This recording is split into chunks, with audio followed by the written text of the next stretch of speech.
Hey, what's up everybody? It's me, Blake316 here with a new video for you guys. And in this video, I basically give my rundown and talk about every video game that I beat in the year 2021. It's kind of crazy. We're almost to 2022, literally probably about a week away from when I'm recording this video.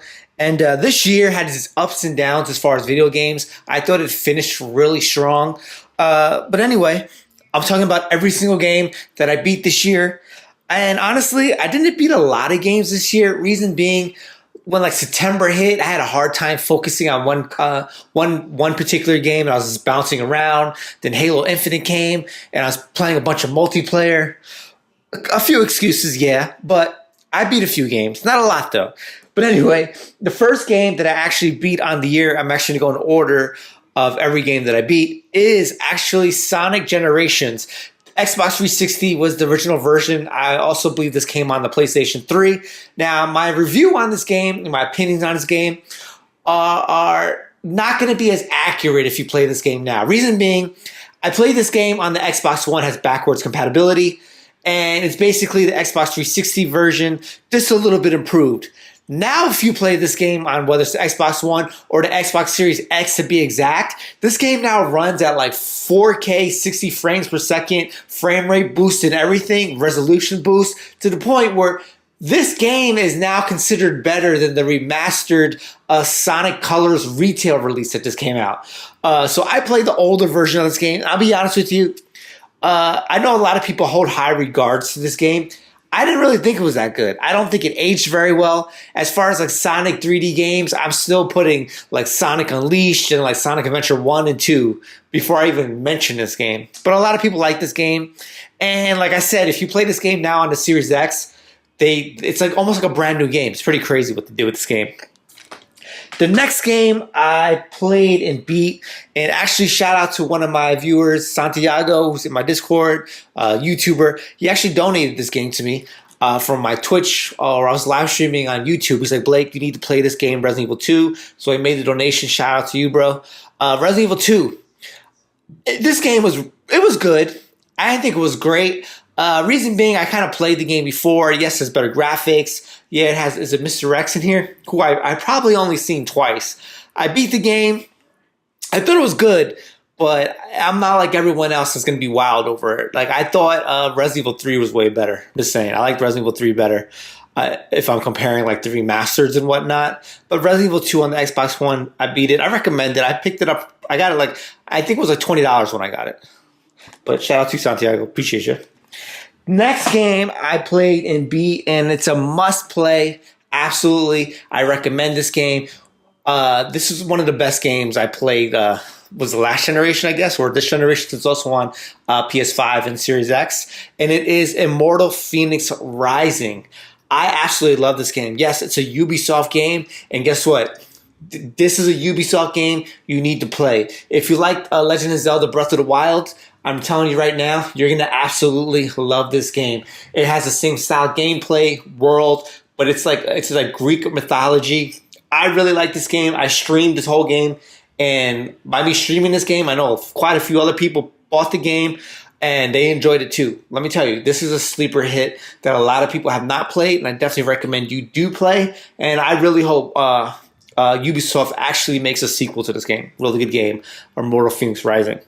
Another game that I played is an Xbox 360 game, and once again, I kind of played. I don't know if they gave this a boost or enhanced it recently, but I pretty much played the Xbox 360 version. I played it on the Xbox One backwards compatible, and it is Bully.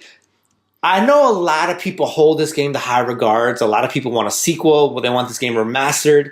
I don't know, maybe to do a remaster or even a sequel, but this game in particular, it ain't what you remember. It actually held up really bad. The combat is terrible. The graphics are okay. The best part of this game is like the story, not even the story, just the humor in the game. It says a bunch of stuff that you really don't say anymore, so that's what I really liked about it. But man, the combat was really bad. The controls are terrible. I've actually had this game for like over 10 years, and I finally got around to playing it now. And hey, I finally beat it, but this game really isn't as good as a lot of people remember. I'm telling you right now. Another game I recently beat, and I love these games, is Super Mario Maker 2. I love the side-scrolling Mario platformers. I love the first Mario Maker. I love all the, what is it, the new Mario Brothers, whatever it was. I like these games. Played it. I beat it. They're really fun for the Nintendo Switch.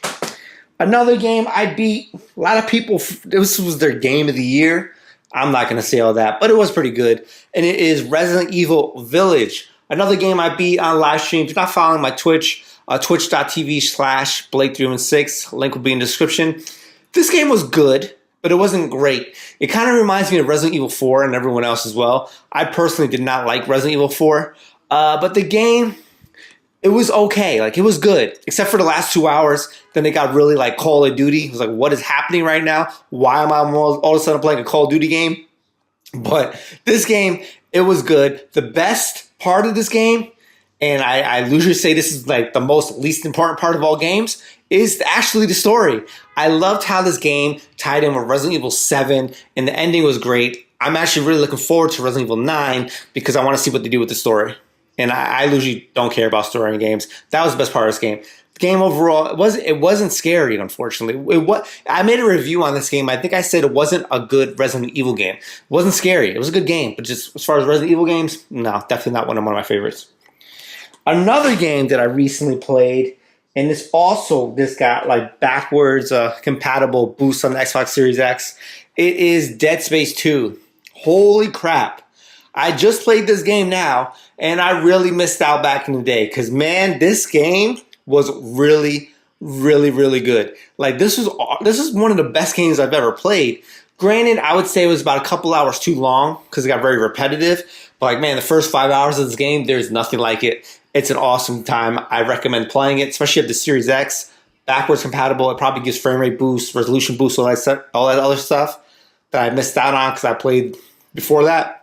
This game is really good. Dead Space 2. Definitely play this game. Another game that I beat is a game that, once again, I had for so long, and for some reason I just got the urge to want to play and beat it, and it is Halo 4. Now, I did not beat the Xbox 360 version of this game. I actually beat it on the Master Chief Collection of Halo 4. I played it, and you know what? My opinion on the campaign is it was okay. It wasn't bad. I thought it was very repetitive. You know, the same missions, like, oh, these 3 points, hit these 3 points, level over, etc. It was okay. It wasn't a great Halo game, in my opinion, compared to like Halo 3 or Halo Reach, but it was pretty decent. I recommend playing it. I know a lot of people like this game for the story. Whatever. I absolutely hated the multiplayer, by the way. But yeah, I finally beat this, Halo 4.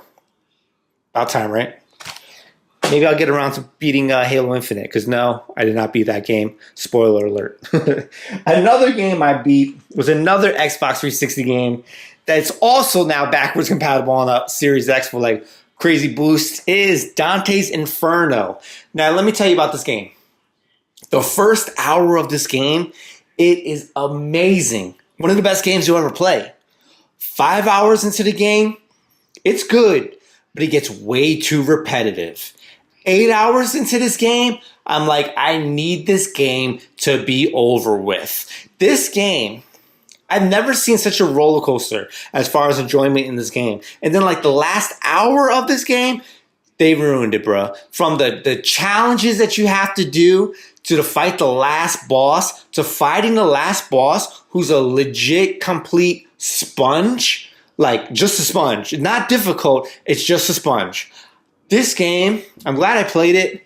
Like I said, the first hour was amazing. But man, this game could have been something so amazing. It definitely wasn't. And I understand why they never made the sequel like they were supposed to. Because if you play this game, there's a cliffhanger. And guess what? The sequel never came out. It doesn't deserve to come out. And the last game that I actually beat it on Game Pass. My first game I ever beat on Game Pass is Tetris Effect. Connected. Let me tell you something. Tetris Effect is a game that should not be passed up. Tetris Effect is something special that everyone should experience and play. I did not play the VR version, but I can only imagine how amazing it is in VR. I played the regular version on the Xbox, and it's just so good. Not only is it just Tetris, but like beautiful scenery and backgrounds and lights with the addition of the music. It's by far one of the best gaming experiences I've ever experienced. I've been playing a lot of games, and playing Tetris Effect is one of those games that I'm telling you right now, you don't want to pass up on. Play it now. It's on Game Pass. If you don't have Game Pass, I'm pretty sure it's cheap. Maybe $20, right? Maybe cheaper. But definitely play it. And that about sums up all the games that I actually played. Or, excuse me, not played, but beat. This year, I only beat about 10 games. Well, 10 games to be exact. Kind of on the low end, but it's okay. I'm coming back strong in 2022. I'm coming back real strong. I'm already making a list of games that I want to beat. But anyway, like always, let me know what games you beat. I really like comparing the seeing what I beat and what other people beat. And I also want to see like, man, maybe I missed out on a game. Let me put that on my backlog for 2022. Because as you can see, I actually have a backlog. Like, I haven't played a lot of new games. If you see, I played and beat a lot of Xbox 360 games. It's kind of crazy. Like 1, 2, 3, 4, 5 Xbox 360 games I played and beat in 2021. That's kind of crazy. But anyway, it's me, Blake316. Let me know what games you beat this year. If you like these type of videos, please hit the thumbs up. Hit the subscribe button. Follow me on Facebook, Instagram, Twitter, Twitch, all that good stuff. Until next time, guys. Peace.